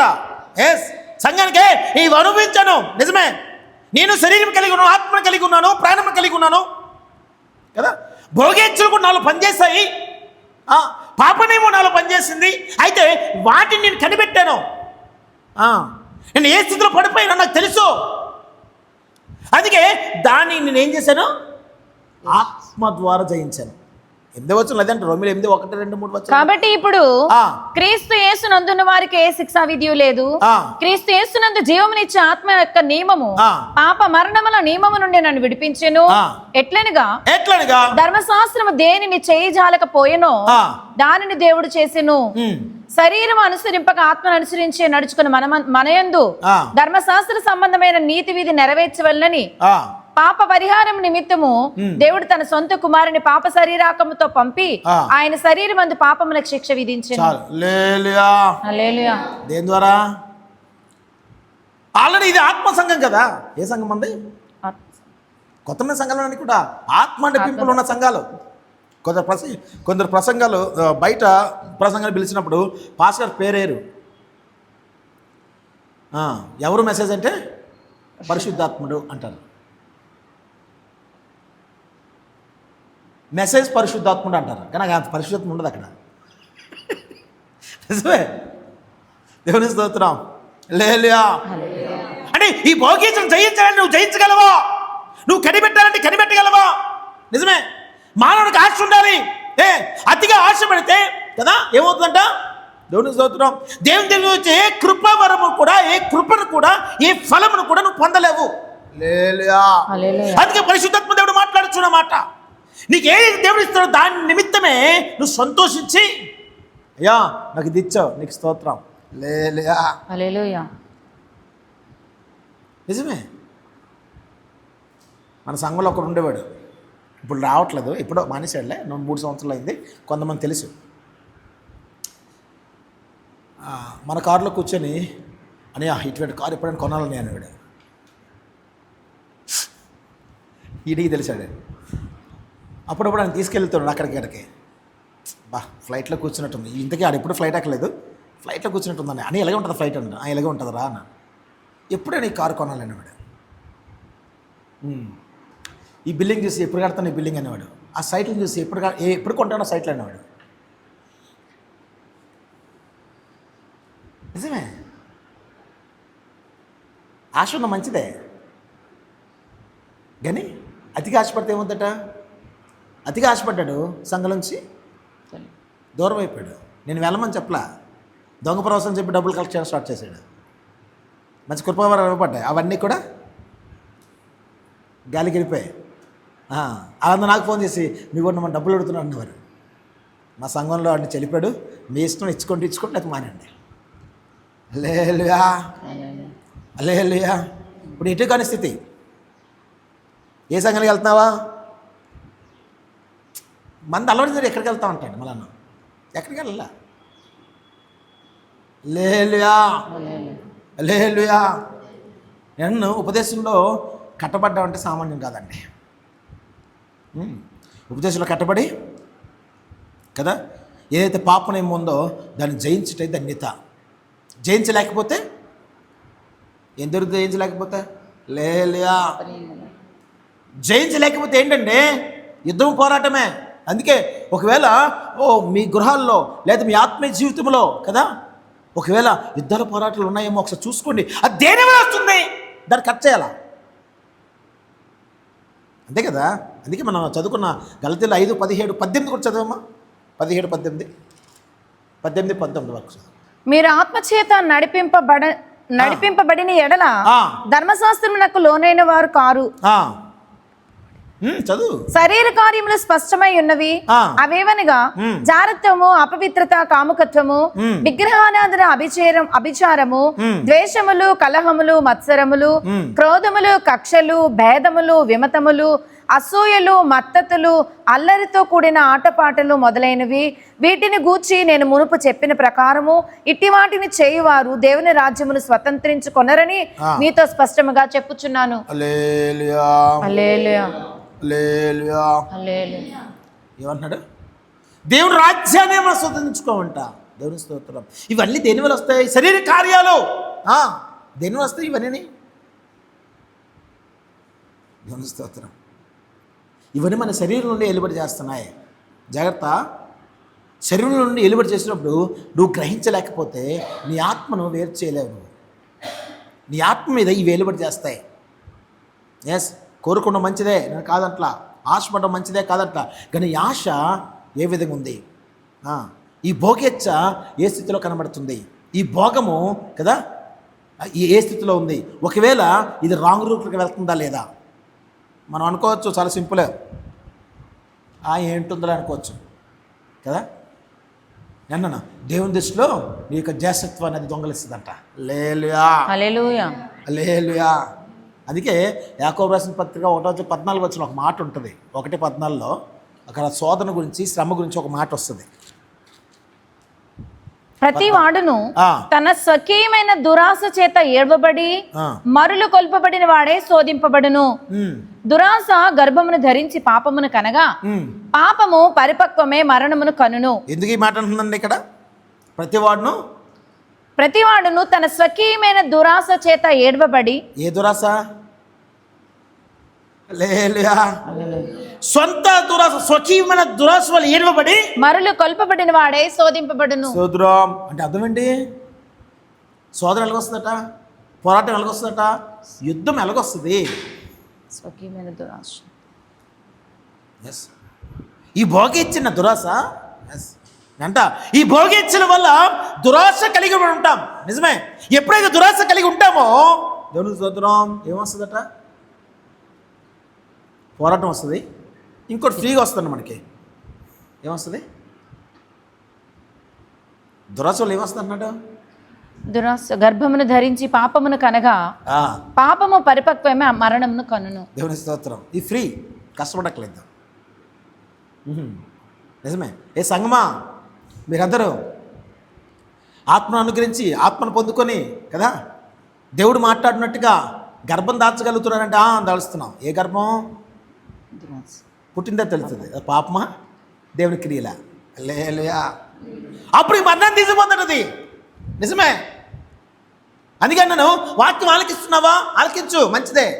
ఆలకించి నీవు చెక్ చేసుకోగలిగితే అమ్మో నాలో ఆశ లేదా దురాశ. దురాశ అయితే అదేమవుతుందంట? అది ఎక్కడ తీసుకెళ్తుంది? మరణం వరకు తీసుకుపోతే. దేవుని స్తోత్రం. నిజమే. ఒకవేళ దురాశ ఉంటే అమ్మో ఇది పాపేచ్చల వల్ల వచ్చింది కదా, భోగేచ్చల వల్ల వచ్చింది కదా, ఇది నవ్యంలో ఉండి ఇది పోరాడుతుంది కదా నాతోని, దానివల్ల కదా నా ఇంట్లో గృహంలో యుద్ధాలు వస్తున్నాయి, పోరాటాలు వస్తున్నాయి, సమాధానం లేని స్థితి, శాంతి లేని స్థితి. హల్లెలూయా. అంతే కదా. దేవుని స్తోత్రం, దేవునికి మహిమ కలుగును గాక. ఒకవేళ అది లేకపోతే ఏదో లేదు కదా. మనం చదువుకున్న మూలవాక్యంలో యాకోబు రాసిన పత్రిక 4:3 అదే అంటాడు కదా, మీరు అడుగుతున్నారు, మీరు భోగాల మీద అడుగుతున్నారు, అది మీకేమీ దొరకట్లేదు. హల్లెలూయా. మరి భోగల మిత్రుని అడగకూడదా? దాని నిమిత్తం అడుగుతున్నామంట మనం. అయ్యా నీ చిత్తము నువ్వు ఇస్తావా నాకు అంటే ఇవ్వడండి. హల్లెలూయా. ఇస్తాడా ఇవ్వడా? ఆయన చిత్తం ఇస్తా. అవునా? 4వ వచనం 5వ వచనం చదువు. వ్యభిచారులారా, ఈ లోక స్నేహము దేవునితో వైరమని మీరు ఎరుగురా. కాబట్టి ఎవడు ఈ లోకముతో స్నేహము చేయగోరునో వాడు దేవునికి శత్రువగును. ఆయన మనయందు నివసింపజేసిన ఆత్మ మత్సరపడినంతగా అపేక్షించినాను లేఖనము చెప్పునది వ్యర్థమని అనుకొనుచున్నారా? ఎందుకు ఆ మాట అంటున్నాడు? ఏంట ఈ లోక స్నేహము దేవునితో వైరం. ఈ లోక స్నేహము వ్యభిచారములతో పోల్చాడు ఈయన. దేవుని స్తోత్రం. అంతే కదా? ఎస్, లోకం మనలో ఉంది, అంతే కదా? మరి భోగేచ్ఛ ఉంటే లోకం ఉన్నట్టు కదా. లోకం మనలో ఉంది అంటే అర్థం ఏంటి? లోక స్నేహం కదా. లోకంతో మనం మన శరీరము దేవుని ఆత్మకు ఆలయం అంట కదా. మన శరీరము లోకానికి ఇది కూడా ఆలయమే. దేవుని స్తోత్రం. దేని ఉంచుకుంటున్నాం? ఒకటే ఉంటుందండి, ఒకటే దేవుని ఆత్మ, లోకమా. ఒక లోకం ఉంటే ఇక్కడ సింపుల్గా ఎవరిని బాధపడకండి. ఈయన మాట్లాడాడు, ఏం మాట్లాడాడు? లోక స్నేహము దేవునితో వైరమని మీరు ఎరుగురా. కాబట్టి నేనంట లోకే మీలో ఉంది కదా, మరి దేవుని వైరం అంటారు. అది అంతకంటే ఎక్కువ అంటాను నేను. లేలే కదా, నిజమే. అంటే అర్థమేంటి? ఈ భోగేచ్ఛ ఒక నాలో ఉంది కాబట్టి, అతిగా ఆశపడే దరిద్రమైన ఆ కృప నాలో ఉంది కాబట్టి ఏమవుతాను నేను రోజు నా జీవితంలో పోరాటం లేని రోజు నాకు లేదు. ఈ రోజు నా జీవితంలో పోరాటం లేని యుద్ధం లేదండి అన్నవారు ఎత్తగలరా? ఈరోజు నా జీవితంలో, నా కుటుంబంలో యుద్ధము ఉందా లేదా?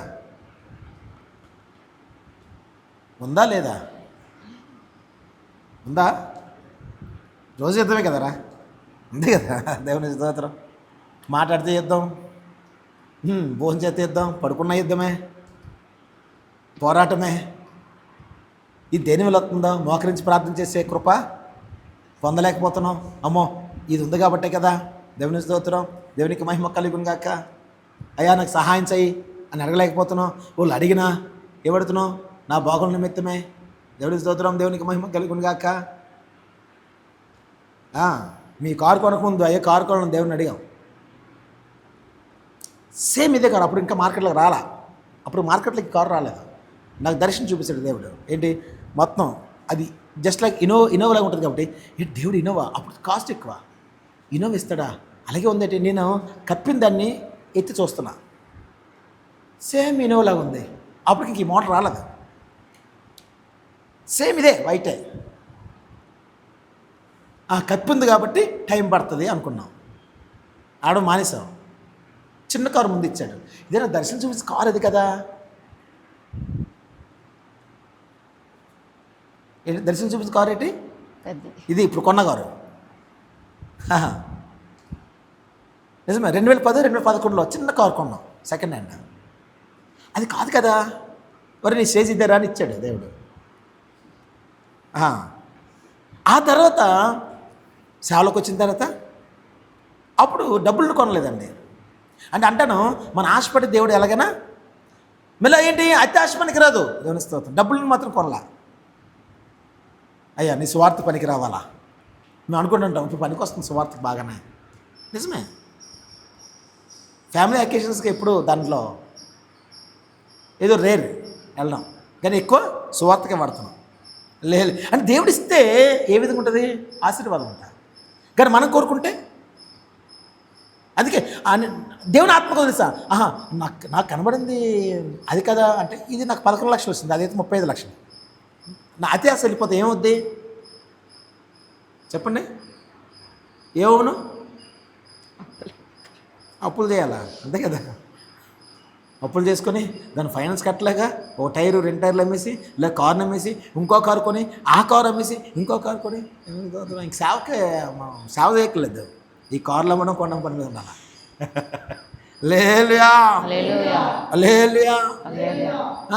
లేదు ఒకరు భోగేచనాలో పనిచేస్తుంది, అతి ఆసనాలో పనిచేస్తుంది, అతి కోరికనాలో పనిచేస్తుంది కదా. ఒక పని చేస్తే దేవుడిచ్చే కృపను చిత్తాన్ని నేను పొందలేను. అందుకే అంటుంటే మన సంఘంతో అడుగుతున్నారు కదా, అని చిత్తాన్ని అడగండి. చెప్పండి, ఏది అడిగినా, ఉద్యోగం అడిగినా, ఏది అడిగినా ఏం చేయాలా? అని అదే అడిగాడు కదా మోకరించి. అయ్యా నీ చిత్తమైతే, నీ చిత్తమైతే గిన్నె తీసేసి, అయ్యా నీ చిత్తమైతే. మనం ఏం చేస్తాం చెప్పు, మనం ఏం చేస్తాం? అయ్యా నీ చిత్తమైతే ఇది చెయ్యి, అయ్యా నీ చిత్తమైతే ఇది కొనడానికి సహాయం చేయి, వెళ్ళి కొని అయ్యా నీ చిత్తమైంది అంటాం మనం. అంటే మన ఉద్దేశం ఏంటి? కొనిసే కాబట్టి ఏం చిత్తమే, అది కాదు, జాగ్రత్త. చెప్పండి, పెళ్ళి అయిపోయింది కాబట్టి ఏం చిత్తమే, అది కాదు అంట. దీని ద్వారా దేవుని చిత్తం అంటే అర్థం ఏంటి? నా ద్వారా దేవునికి మహిమ రావాలా, అది దేవుని చిత్తం. అర్థమవుతుందా? ఎస్, అంటే దేవునికి పనికి రావాలా. కానీ మనం ఏం చేస్తాం? అది నచ్చేసింది కాబట్టి, నాకు నచ్చేసింది ముందు, అయ్యా నాకు అది ఎలాగైనా కావాలయ్యా, అది నీ చిత్తమే, అది తెలుసు నీ చిత్తమే. మన ప్రార్థన, అయ్యా నీ చిత్తమే అయ్యా. నువ్వు అన్నా అండు, నేనైతే నెత్తి మీద కొడుతున్నా, ఆయన అది కూడా కొట్ట కదా. పోనీ ఊరుకుంటాడు, కొంటాం. దేవుని స్తోత్రం, హల్లెలూయా. ఈ దేవునికి మహిమకరంగా పనిచేస్తుందా? లేదు. అయ్యా నీ చిత్తం అన్నావు కాబట్టి వెళ్ళినప్పుడు ఆటంకం రాలేదు. మన మనిషి ఊహలు, వెళ్ళినప్పుడు ఆటంకం రాలేదు, ఏ కారు అడ్డం రాలేదు, డబ్బులు జోబులు కూడా అప్పటికప్పుడు వచ్చేసాయి, వెళ్ళి అన్న కొనేసాను, సురక్షితంగా ఇంటికి వచ్చాక తీస్తుంది చిత్తమే కదా అనుకోవచ్చా? చాలామంది వెళ్ళకొచ్చా చిత్తం కాకపోతే అండి వెళ్ళినప్పుడు లారీ అడ్డు వచ్చేద్దట కదా. అప్పుడు ఆలోచిస్తుంది కదా, ఇది దేవుని చిత్తమే కాబట్టి ఏ సురక్షితంగా ప్రయాణం అని జరిగింది, నేను కాదంట. హల్లెలూయా, హల్లెలూయా. ఒకవేళ యాక్సిడెంట్ అయితే ఇదే చిత్తంగా జరగచ్చు. ఒకవేళ ఏది జరిగినా, అవునా? హల్లెలూయా, బలమైన కోరిక ఉంది కాబట్టి కదా, అది భోగించు కాబట్టి నీ మీద ఏలుబడి చేస్తుంది. ఏది పొందగోరుచున్నావు అది పొందలేకపోతున్నావు. నువ్వు ఎవరికి సహాయం చేయాలనుకున్నావో వారికి సహాయం చేయలేకపోతున్నావు. నువ్వు ఏది మాట్లాడకూడదు అనుకున్నావో అది మాట్లాడుతున్నావు. దేవునికి స్తోత్రం, హల్లెలూయా. దీనికి కారణం ఏంటి అని వాక్యం నుంచి ఎవరైనా అడుగుతున్నాడా? నేను వెళ్ళే దారి బాగుంది కాబట్టి నో ప్రాబ్లం, నీ చిత్తమే. బ్రదర్ దేవుని చిత్తం కాకపోతే ఆగిపోతాయి కదా, ఎవరన్నారు? వాక్యం అక్కడ లేదు అంటారు. దేవుని చిత్తం కాకపోతే ఆగిపోను గాక ఆగదు గాక అంటాను నేను. ఎందుకు? పాపం చేయనుండి వాక్యం ఉంది కదా, ఆ వాక్యానికి ఆయన కట్టుబడి ఉంటాడు కదా. ఏడే వెళ్తున్న వాడిని వెళ్ళనీయడి, పాపం చేయనీయడి, దేవునితో తుదకు తీర్పులోకి తాబడతాడు. ఆ వాక్యాన్ని కట్టుబడి ఆయన ఉంటాడు, మనం ఉండమేమో. హల్లెలూయా. అందుకంట అమ్మో ఒకవేళ ఇది చేయనివ్వకన్నా ఈ పాపేచ్చ ఈ భోగేచ్చ నాలో పనిచేస్తుందేమో, ఒక్కసారి కృప ఇయ్యా అని అడిగితే అంట ఒక నూతన కృప దొరుకుద్ది, లేకపోతే దొరకనేరదో. అందుకే మనం చదువుకున్న మూలం 7వ వచనం ఒకసారి చదవమ్మా. 7వ వచనం. కాబట్టి దేవునికి లోబడి ఉండుడి, అపవాదిని ఎదిరించుడి, అప్పుడు వాడు మీ యొద్ద నుండి పారిపోవును. 7వ వచనం ఉన్నది 7. హల్లెలూయా, హల్లెలూయా, హల్లెలూయా, హల్లెలూయా. ఏడా దేవునికి లోబడి ఉండుడి, అపవాదిని ఎదిరించుడి. ఎక్కడున్నాడు అపవాది? అపవాది ఎక్కడున్నాడు? ముగిస్తాను నేను. అపవాది ఎక్కడున్నాడు చెప్పగానే అల్ల అక్కడున్నాడు. ఇల్లు ఎక్కడున్నాడండి? నిజమనియా అల్ల గృహం నుంచి వచ్చాడనియా? ఎక్కడ లేడండి అపవాది. ఎక్కడున్నాడు? నీలో ఉన్నాడు అపవాది. జాగ్రత్త. అపవాదే భోగేచ్చ, అపవాదే పాపనేమో. దాన్ని కనిపెట్టి అయ్యా ఇగో నీ వాక్యం ఆలకించండి, దీన్ని తీసివేయంటే దేవుడు తీసివేయగలడా? అప్పుడు నువ్వు దాన్ని ఎదిరించగలవంట, లేకపోతే ఎదిరించలేవు. ఏది దేన్ని ఎదిరిస్తాం మనం? చెప్పండి.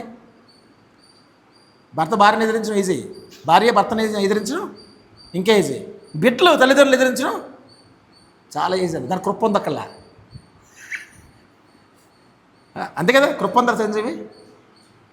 ఈడు నిద్రపోతుంది వీడు. హల్లెలూయా, హల్లెలూయా. కృప పొందాలా? ఎదిరించి కృప పొందాలా? దేవుని స్తోత్రం. ఫ్రీగా వస్తాయండి అవన్నీ, దీనికి కష్టపడాలా. ఇవన్నీ కూడా నువ్వు వద్దనకపోయినా కోకళ్ళగా వచ్చి నీ హృదయంలో చేరితే అవి కుర్చేసి కూర్చుంటాయి కాబట్టి ఎదిరించడం అనేది కదా. అలాగా దేవుని స్తోత్రం. నువ్వు చెప్పావులే, దేవుని స్తోత్రం. లే ఉంటాయి కదా. దేన్ని ఎదిరించాలంటే దేన్ని ఎదిరించాలి? దేన్ని ఎదిరించగలం మనం? ఆయనకి లోబడితే సంపూర్ణంగా దుష్టుని మనం ఎదిరించగలం, లేకపోతే ఎదిరించలేమండి. ఎదిరించడం అంటే అర్థం ఏంటంటే జయించుట, అంతే కదా. పాపేచ్చను లేకపోతే భోగేచ్చను జయించుట. కానీ ఈ దినాన్న దేవునికి లోబడి ఉండలేకపోతున్నాం, దుష్టుని జయించలేకపోతాం, ఎదిరించలేకపోతున్నాం. ఆడిని ఎదిరించగలిగితే దేవుని స్తోత్రం, దేవునికి మహిమ కలుగు. నీకు జయము దొరికింది, లేకపోతే జయం దొరకదు. నిత్యము మన జీవితంలో పోరాటము జరుగుతుంటుంది. నిత్యం మన జీవితంలో ఏం జరుగుతుందంటే పోరాటము, యుద్ధము, సమస్తమును దొరుకుతాయి మనకి. హల్లెలూయా. అందుకే పరిశుద్ధాత్మ దేవుడు దీన్ని ప్రేమించి మాట్లాడుతున్నాడు. ఆయనకి లోబడి ఉండగలిగితే కదా ఆయన చిత్తమును మనం చేయగలమంట. లేకపోతే మనం అనుకున్నది ఆయన చిత్తం కాదండి. మనం అనుకున్నది నేను ఆశపడ్డానికి ఇచ్చామంటాను, అది కాదు. దేవుని స్తోత్రం. అది సొంతంగా నువ్వు అతిగా ఆశపడ్డాక నీకు ఇస్తాడు దేవుడు. దేవుడు ఎవరం కాదు, అదా నీ దగ్గరికి వచ్చిందంటే, నీ చేతిలోకి వచ్చిందంటే. హల్లెలూయా. నిజమే. ఒక పాస్టర్ సాక్ష్యం చెప్తూ ఆ సంఘంలో ఒక ఆమెకి ఒక మగపిల్లడు పుట్టాడట. ఆడికి 3 సంవత్సరాలు ఒక రోగం వచ్చింది. దేవుడు చెప్తానని తీసుకుపోతానండి. ఏడ్చి ఏడ్చి ఏడ్చి ఏడ్చి ఏడ్చి ఏడ్చి అయ్యా నలక్కదా, నువ్వు ఇచ్చావు కదా, లేదమ్మా అయిపోయింది, ఇక్కడితో పీరియడ్ అయిపోయింది, తీసుకుపోతా ఉందట అన్నాడట ఆయన. ఏడ్చి ఏడ్చి ఏడ్చి ఆఖరికి ఏం చేసింది, పొందుకుంది. ఓకే నువ్వు ఏడుతున్నావు కాబట్టి నీకు ఇస్తున్నాను అన్న తర్వాత మంచిగా పెరిగాడట, మంచి దొంగ అయ్యాడట, మంచి గజ దొంగ అయ్యాడట. ఆఖరికి ఏమాడట, ఎవరో ఒక వ్యక్తి ఆయన చంపేశారు. మిల్ల మోకరించి ప్రార్థన చేసిందంట. అయ్యా నువ్వు ఇచ్చావు. అవును నేను చెప్పాను కదమ్మా, అందుకే ఆ పీరియడ్ అంతే 3 సంవత్సరాలే. నేను చెప్పాను అప్పుడు చచ్చిపోతే పరలోక రాజ్యం వెళ్ళను. దేవుని స్తోత్రం. నాకు తెలుసు ఖచ్చితంగా అవుతాడండి. దేవుని స్తోత్రం. నిజమే. ఒక ఉదాహరణగా చెప్పాడు ఆ పాస్టర్ గారు. అంటే అర్థం ఏంటి, అయ్యా తీసిపోతావా నీ చిత్తం. పాస్టర్ గారు అంటే ఎవరో కాదు, యేసన్ గారు చెప్పారు ఈ మాట. తీసిపోతావా నీ ఇష్టం, ఉంచుతావా గొప్పడే చెయ్యి. హల్లెలూయా. అంటే అర్థం ఏంటంటే మనకు తెలిసిందే మనకు చిత్తం. ఇది పరిశుద్ధాత్మ దేవుడు ప్రేమించి మాట్లాడుతున్నాడు కాబట్టి ఏ భోగేచ్చ నీ జీవితంలో పనిచేస్తుందో జాగ్రత్త కదా. నువ్వు అతిగా దేన్ని ఆశిస్తున్నావో జాగ్రత్త. నిజమే. ఆశించింది జాగ్రత్త, ఆలకించాలి. ఆశించింది ఆయన చిత్తంలో ఉంటేట నువ్వు కన్నీరు ఖర్చు అడిగితే దానికి ఇస్తాడు. నేను చాలా పొందుకున్నానుగా, మీరు పొందుకున్నారా? పొందుకోబట్టి ట్రై చేయండి. నీకు ఏదైతే ఆశిస్తున్నావో దాని నిమిత్తమే మోకరించి, అయ్యా వాక్యం చెప్పబడుతుంది కదా, నాకు ఇవ్వవా అడుగుతున్నాను. నేను ఇది భోగెచ్చ కాదు, ఆశపడుతున్నాను. నీ చిత్తం అయితే ఇది నాకు అయ్యి. కన్నీరు ఖర్చు అడితే ఎందుకు ఇవ్వడమ్మా? నాకు ఇచ్చాడు, ఇస్తాడో. పొందుకున్న చాలామంది ఉన్నారు. నిజమే. హల్లెలూయా. ఇతను పరిశుద్ధాత్మ దేవుడు మాట్లాడుతున్నాడు. నిజమే. భోగెచ్చలో ఒకవేళ మనలో పనిచేస్తుందేమో, ఏ ఆశ పనిచేస్తుందో మనం చెక్ చేసుకొని కదా. భోగముల నిమిత్తమే కాక అయ్యా నీ కృప నిమిత్తమే, నీ చిత్తం నిమిత్తమే నాకు అనుగ్రహించిన అడుగుతంట సమస్తము మనకి అనుగ్రహించబడతాయి. పరిశుద్ధ కావచ్చు, నీతి కావచ్చు, సమస్తం దేవుడు మనకి అనుగ్రహించగలడు. ఒక నూతన కృప దేవుడు మనకు అనుగ్రహించడం. మోకరించండి, ప్రార్థన చేసుకుందాం.